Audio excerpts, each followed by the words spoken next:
Wake up, buyer payer people. It's a beautiful day. Go grab yourself another cup of joe and say hello to Jim and Michelle Rhodes on the Buy Here Pay Here morning show. Take it away, you two. Happy Monday. It's Monday. It's morning. It's time to do the morning show.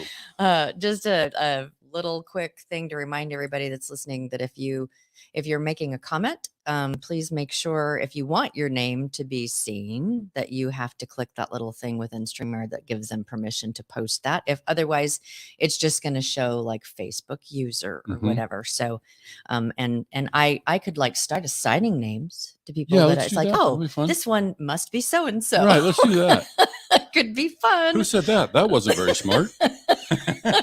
That would be funny. So yeah. Okay. Let's talk about it. There's a lot of stuff. Where do we start, honey? Let's start on some of the things that we did last week, just so you know that we've got are they both on YouTube? The rough cuts? No. Okay.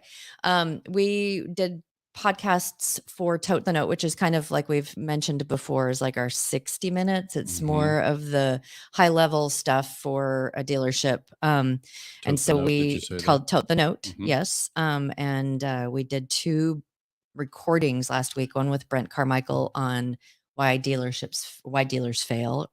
And then the other one with Bill Elizondo on who just said good morning. Good morning, Bill Elizondo. In the United States or somewhere. Have a wonderful week. Thank you, Bill. Yeah, thanks. And Bill Elizondo on lease here, pay here versus buy here, pay here. Yeah.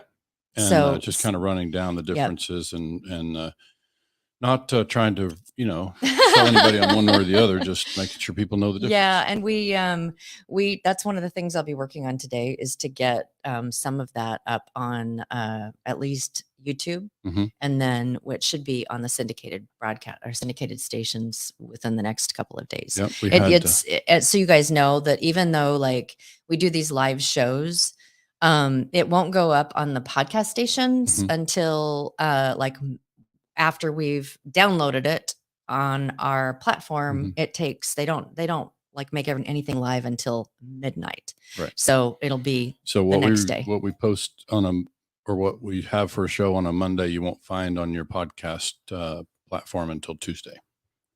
Right? Something like that. Something like that. Right. All right. Good morning, Richie. So there's other quick thing to talk about. We got our press release out with the fact that Dave Murray is joining our team. It's actually going to go out on Facebook right after we're done recording here. So you'll be able to see the announcement. I know we talked about it, but it's like the official press release. So if you want to, read a little bit more about that. Yeah. So Dave's be taking on some big kind of initiatives and big undertakings on our roadmap. So we're excited to have Dave join our team. It's quite an asset to us and will really contribute a lot to what we're doing. Oh yeah. And then we are publicizing this week our roadmap, and people would ask, so why are you doing that? Why are you letting everybody know where you're going? Well, because we want people to join us. We want people to know that we want people to see our vision and join us on this. We and we've mentioned too that we brought on a fractional marketing director, and she's amazing.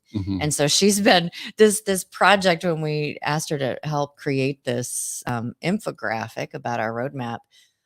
We were thinking it was just going to take a couple of days, but it took a little over a week to get it dialed in. And she was just super patient with Jim and I and all of our edits. It wasn't her fault. We kept making changes and kind of shifting but it on it's her. Okay. The finished product is what we wanted. Jim's always telling me, when I start getting stressed about deadlines, one of the things that he's just really good about saying is like, okay, who set the deadline? Right. Because most of the time the deadline was set by myself, and he's like, so what are you going to do about it? Right. And it's like, it's one thing if it's set by somebody else. Yeah. I have so many deadlines that I set for myself which is probably a good tie-in. I do have one more announcement I want to talk about, but it's a good tie-in to what we're going to talk about today, because sometimes our stress can be self-induced, and so we obviously want to try to better manage that. But I do have one more quick announcement about Wednesday. We're actually going to celebrity status on Wednesday. We have on the show on Wednesday, this coming Wednesday, White Hat Wednesday. We'll want you to tune in because we have one of the few people in our industry that has their own hashtag And so we'll have Buckeye Brett on the show with us and I wanted Wednesday. to, yes. Yeah. And so we're really excited about that. And we've got a couple of things that he's going to be talking about. And we wanted to be able to, Jim and I over the weekend thought an awful lot about the whole having vendors on the show piece. And where we landed was that we don't want pitching on the show. We want really education on the show. We do have this button ready. Yeah. Oops. Oh, hold on. This one. Or where's the other one? Oh, this one right here. I like this one.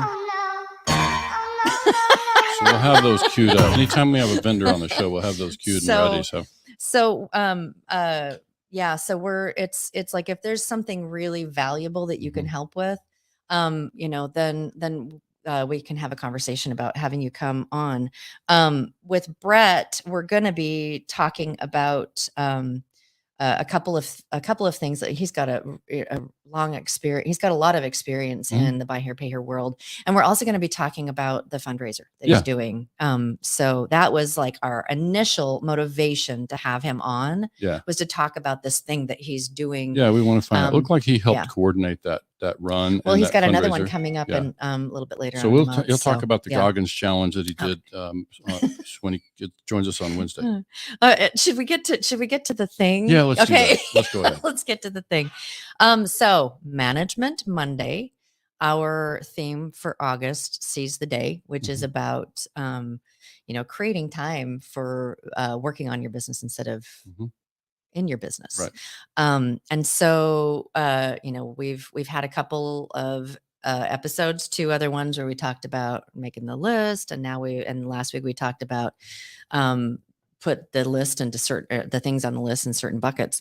And today we're going to talk about analyzing those buckets, or analyzing one bucket in particular. Because we're going to start with, we talked about what are the things that you need to do? What are the things that you love to do? Those 2 buckets, we are not touching them right now. So those are the things that it's like, this is the stuff. We don't want to take away your joy, and we don't want to give stuff that you need to do to somebody else to do. So what we're going to analyze the bucket of, the things that you have to do because no one else knows how to do them. Right. So the first thing that we're going to ask you to do, and we're still not delegating anything. Right. Jim and I are huge advocates for walk before you run, because you can run yourself off a cliff. And that applies to so many different things. So the walk before you run is, if you don't prepare how to hand this off in a way that sets whoever it is that is doing this thing up for absolute success, or for not absolute, because we don't never speak in absolutes, but for success, then you're going to run that task off a cliff, and you're going to go, see, I knew I couldn't do it, or whatever, whatever it is. Or you're going to have somebody else giving time to the project, and you still have to be involved. So it really didn't solve anything. Now you got 2 people involved in the thing. So we want to set people up for success. So that means identifying, I think you talked about the list of the section, the things that I have to do, that I have to do it because no one else knows how to do it. Which means I currently have to do it. I currently have to do it simply because this isn't I need to do it. This isn't I love to do it. This is I have to do it because no one else knows how to do it. And that could said in other ways, because I haven't made time to train someone else how to do it. Yes. So let's talk about how to carve out time and make that happen. Yeah, let's absolutely do that. So one of the first things I'd be recommending, and we have this obviously with our clients all the time. We have a couple of engagements currently where we have dealers who are, they're kind of out there doing what dealers do, and they, kind of get lost in the stuff, and they end up, and this is not meant as a derogatory thing, but they sort of, kind of find themselves chasing shiny things or whatever's in front of them right now. And so that's the nature of retail sometimes. And it's also an indication that we're having too much stuff come to our desk. is one of the things I see. As somebody who's been in and out of a lot of dealerships and finance companies, you watch that and you see how much stuff comes to, the dealer's desk and to the dealer's attention. And so I think the biggest thing, we're really speaking mostly to dealers here, but obviously most of what we're going to talk about could certainly apply to anybody on the team. Well, here's the thing that we typically do when we're engaged in something. And this is also what we really encourage any of our clients to do, is you need to learn how to do the thing before we teach your people how to do the thing. Yeah. Or before we go into the, tapping them into how to do the thing better. Right. Is they need to know how to do the thing. So Yeah. this is kind of runs along with that. It's like, you figure out how to do this exercise of, how do I start working on my department instead of working in my department? Yeah, so you're learning something there. And one of the things we try to bring, this has always kind of been my nature anyway, which comes to some of us more easily than it does others. But when I work with somebody to solve a problem, I want to help them solve the problem in the most permanent way possible. So what that means is I don't want to solve the problem. You're going to go train somebody else to do it. Now that person leaves in 2 months and I'm back in the same place I was. Like, that's avoidable. And this is where we say, we really have to do a better job of making sure. And this is why we're saying it's not time to delegate yet. We want to ask people to think about, how do I transfer a task in a way that can make it stick? To use Michelle's terminology, how do I set that person up for success? How does that, ultimately what we want to do for our dealer folks is we want to have them carve out more time for working on their businesses. The whole thing about working on the businesses that are in the business. Now, if we can begin to transfer those things effectively, then that creates time for us on our calendar that we can. And so I would say that one of my objectives for this conversation this week is I would love to have dealers just set as an objective to create an hour, just 1 hour. Let's set our sights on creating 60 minutes on our calendar. And by the way, those of you who aren't working from a calendar, it'd be a good idea to get comfortable with, pick a Google Calendar or whatever, fits, your way of doing things. But working from a calendar and carving out some time, and then, having the discipline and notifying people that this is what I'm going to be doing. This is, I'm carving out this time to work on this. And so I won't be available. I need uninterrupted time. And, sometimes that might be difficult to do, but here's the thing. We're asking you, like, one of the things that you have to do. So it's, you're already doing the thing, right? So the next time you have to do the thing is, we want you to start, like, have a pad of paper or something right next to you as you do the thing, and write down every step of how you do the thing. And that may take you going through it. If you do it like every day, or, whatever, is it every day, kind of look at that list. And it's like, do I have all of the steps in? This is how I do the thing. And as you go through this more and more, you're gonna see, okay, so this is a better way of doing this, and you're gonna start to create. All right, this is basically your procedure. This is your process for the thing that you are about ready to pass off to somebody else. And so it starts with a written list of, these are the things. Right. During the week, as you see, these are the list of things. Those of you who have the capability, if that's stuff that's on your computer and requires you to go here or there or whatever, is take screenshots as you go as well. Yeah.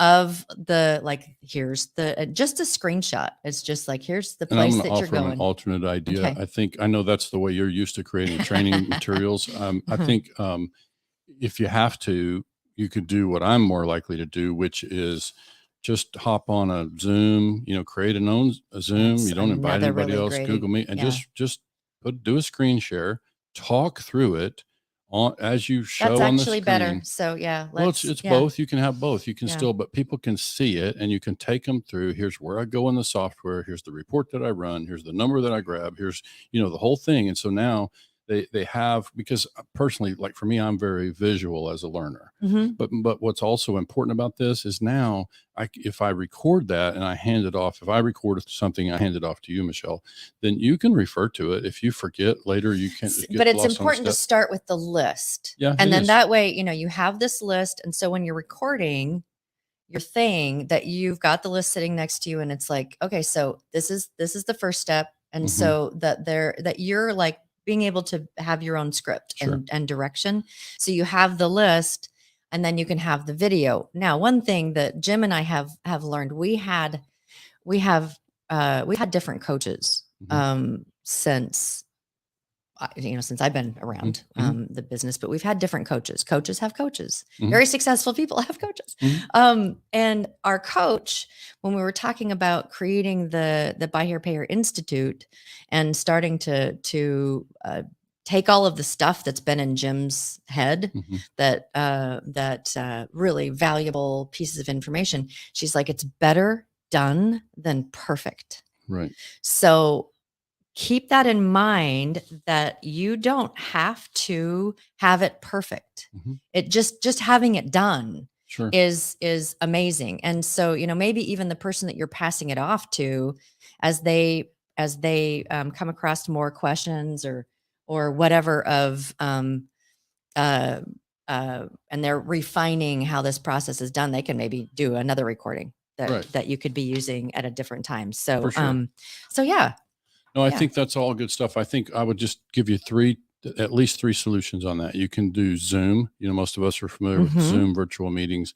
There's, of course, Google Meet, although the standard version might not allow you to record. So you might need to upgrade your subscription on that. And then Loom is another one. I think it's loom.com, but just a product. Oh yeah, Loom is really great. And too. you can, their free version, I think you can do the recordings up to 5 minutes or something like that. It's kind of limited on time frame. But I think the other thing that's important to recognize about this thing about creating a most permanent solution is, now if I record that one time and I hand it off, I delegate that to somebody next week. If that person leaves the company, I've already got the stuff recorded. It's there. Exactly. And I don't have to now, because if you think about your own training processes right now, how much time is given to training? How much time are we sitting with somebody at a screen, at a desk? And now we've got two people's time occupied. Right. And so the more we can document that stuff one time, and so video is just so valuable, and do a screen share, take people through it. I realize sometimes we're talking about documents or, file folders in a certain location. You can't all do it all through a screen share and a virtual meeting, but what you can do, we should do, because that just makes it more, repeatable and easy to hand off. And there's ways to keep that stuff secure. Absolutely. And so kind of what we're doing with the steps that we've been taking you through, once you've done this with some of the things on your plate that are, it could be done by somebody else.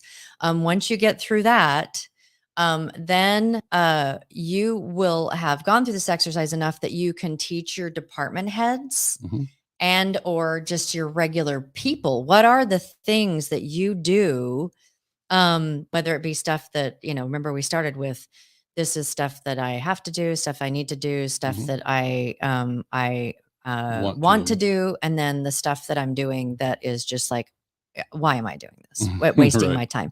So you can teach your team to go through this exercise. And I'm going to, when we're done with this whole series of Seize the Day, we're going to be creating a module in the Institute that will be, it will be available to everybody. There won't be a charge, because it'll be recordings from this. And then you can take it. Basically, we're trying to teach you how to create your own dealership playbook of all of the processes. And imagine how much relief that will cause in your life, in your, your stress level will decrease, which means that your home stress level will decrease. Your department heads, their stress level will decrease. Your team members, their stress level will decrease. And then when you hire someone new, it's like, tap them right in. Let's do the thing. All the things that you just decreased, there's a chance that we will increase the value of our business. Oh, oh my gosh. As we create more and more of these things and these kind of systems and processes, and those things get well documented, they're dropped in a library that is, part of your material that, now your business just becomes more sustainable. It's more valuable.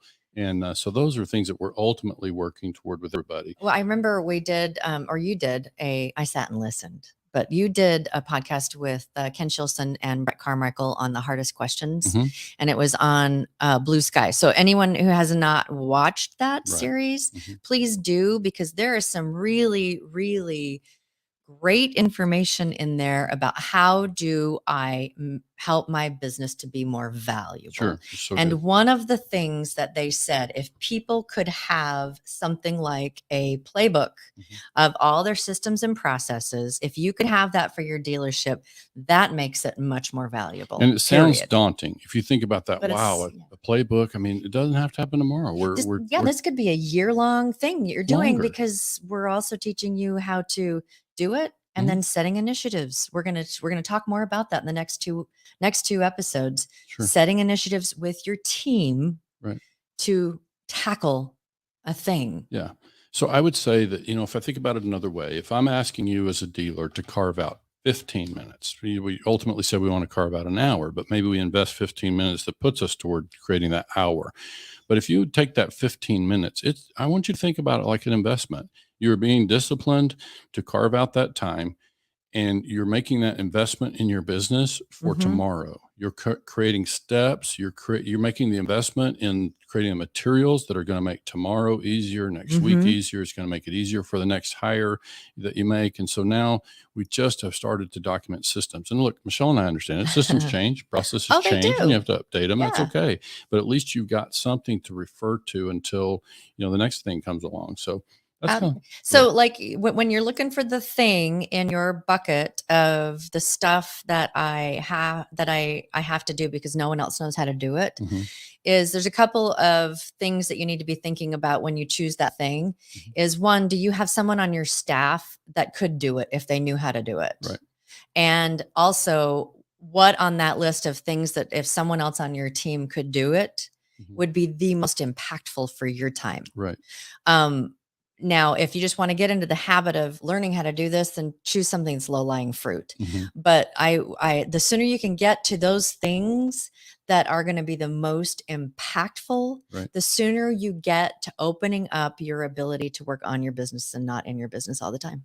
Yeah. So I think, remember, this is session 3 of 5. We're doing each Monday in August. And so in next week, we will talk about a little bit more of the same, diving into some other categories, and then related to this. And then in session 5, the last one, we're going to talk about the accountability piece and how to, which numbers should I be looking at? How do I hold people accountable? So this is where, again, goes back to setting up people for success. We don't want to implement something that we're not able to, hold folks accountable to, because that doesn't solve anything. You moved it off of your desk, and it's not getting done properly. And so that doesn't solve much. We end up almost creating more work. So. Exactly. And we're currently going through this with some of our clients. And so part of what we've done is on the like, we have a formalized process sheet. If any of you guys would like a copy of that, let us know, and I can shoot you off a copy of what this formalized process sheet is. But one of the things at the bottom is accountability. Right. How will the person that does this task be held accountable? And it can be really, really simple. Right. And I mean, really, really simple. Like, I will be checking once a week to verify that X is done, or I'll be doing a once a week audit of choosing one thing and, seeing if it was done properly or something like that. But something that is not going to, the accountability piece isn't what we're suggesting. The accountability piece is not going to take very much of your time, because we're trying to free time, not create more time. So, but it needs to be really clear, because people need to understand what they're going to be held accountable to. And it also allows you to hold them accountable when you're clear about what you're going to be holding them accountable to. Yeah. And one thing we don't advocate for is micromanagement. Oh, right. gosh, So we talked about that last week. No. And so we got to make sure that we are able to spot check and verify that people can, are doing the job that we ask them to do. And we have methods for holding them accountable. And, obviously when you first transfer this over to the person, you're going to be watching a little bit more. Do you have any questions? But in short, if you're choosing the right person to do this, that has the capability of doing it, it shouldn't take very long at all to get to that point, to get those things off your plate. Yeah, for sure. Yeah. No, this is all kind of in the context of how do we, begin to identify and, we won't have time, I don't think, in this series, Michelle, to get into gap analysis, but we would recommend that dealers, this could be something to incorporate an exercise into what you're doing is, it may be an appropriate time for you to look at doing a gap analysis, which is something we often do. Michelle and I do it for our own company, and we advise others to do it, and we help people through that process. So you can look that up. I bet if you'll find the material on, if you just look up gap analysis, and then same thing on SWOT analysis. SWOT stands for strengths, weaknesses, opportunities, and threats. So if you do that, then that's appropriate time to kind of start to tie that in. When you start to shift into working on your business more, then these are things that SWOT analysis would be something really good maybe for September. Okay. To do that as our topic. So, I mean, anyone who has any feedback about whether or not we start going into how to do because there's like 4 parts to that. Yeah, and that's true. so, that might make an awful lot of sense. Okay. Okay. So, I wanted to, I've been kind of off here on the side, been watching, your personal face, and I just wanted to say, Karen, Barnett and George Spat and David Norton, good morning. Good morning. We don't see, for some reason, we're not seeing people from Jim's page when in our broadcast studio. So I kind of watch those because I just don't want you to feel like we're not paying attention. So, all right. So we might get to wrap up a little bit early today. I don't know that I've got anything else on that subject. I would just say that in general, remember that in the weeks to come, we're going to kind of continue down this business of how do I go about this business of delegating or moving something off of my plate and onto something in a way that makes it stick, and makes it really have a permanent impact. And doesn't mean you won't still spot check it and verify that it's being done correctly, but it allows us to get better, just one small bite, and we look up and we're better. And I also will, in the next 2 sessions, we will kind of break down the difference in what I call an initiative. So just quickly, an initiative would be, in the way that I've used the phrase and with my own clients in the past, is when I talk about an initiative, I'm really referring to what I would call a shared objective. It's like a shared target. And the example I gave Michelle earlier is like, it's if we said, as a team, you and your management team, you said, we're going to set a target to have all of our aged inventory, everything over 90 days, we're going to have off of our books in 14 days or whatever, as an example. You just pick something. It's something we all understand. And the way I like to set initiatives is we're going to achieve that 80% of the time. So just the idea is to set it high enough that it's a challenge, and we might not hit it every single time, but we're going to set it at that level where we're going to expect to hit this thing 80% of the time. When we start taking those bites, then we look up and we're different, we're better. Well, and what we're kind of doing right now is setting the stage for you to be able to have the bandwidth to do the initiatives. Right. And in the beginning, your initiative may just be doing the process, is figuring out, so that you're starting to clear some of those things off of your plate, but so that you can start working on your business instead of in your business. Yeah, and you can stop squirrel hunting, or start bear hunting, or whatever. I mean, sometimes it's fun to squirrel hunt. I every once in a while I go on a squirrel, but I really try to limit myself for how much time I'm going to do a squirrel. Yeah. So try really hard. So just reminder, Brett's going to be joining us on Wednesday. And so we're really excited about that. It'll be a good one, talking about some of the things that he's doing on a personal level, and some of his experience, because he's been in the industry for quite a while. And then I wanted to share something just kind of funny. Alicia Winchester is always putting these really funny things on Facebook. And when I read this meme that she put on Facebook, yesterday. Alicia's somebody we met from right here in Clearwater. Yeah. When I read this yesterday, I was like, oh, those of you guys who listened to our presentation at Buy Here, Pay Here United, that we used, we wove in the theme and the education, the story of Chick-fil-A. Mm-hmm. And so when I read this, I was like, oh my gosh, that just, and Jim and I, this is about Chick-fil-A, guys. Jim and I enjoy chicken from Mm-hmm. Chick-fil-A. I mean, we're like one of those people that will drive past other chicken places if we've got a hankering for chicken Mm-hmm. and go to Chick-fil-A. But one of our what's the right word? One of our frustrations is it just almost always seems like Sundays are the day that we have a Mm-hmm. hankering for chicken, and they're closed. Mm-hmm. So she posted this thing, and I just thought it was funny, and I'm going to share it, and it may fall flat, but somebody said they're going to park a chicken food truck next to Chick-fil-A only on Sundays and call it Side Chick. Yeah. Side chick. For those of you not familiar with side chick, look it up on Urban Dictionary. So. It's a side chick. Yeah. All right, guys. So have yourself a great Monday. We're all back at at work, and hope you had a great weekend. And we will see you on Wednesday with Brett, and we're going to talk about some of his experience. In the meantime, please share your feedback on what we're doing with Management Monday. Absolutely. Thanks. Have a good day. We will see you on Wednesday. Bye.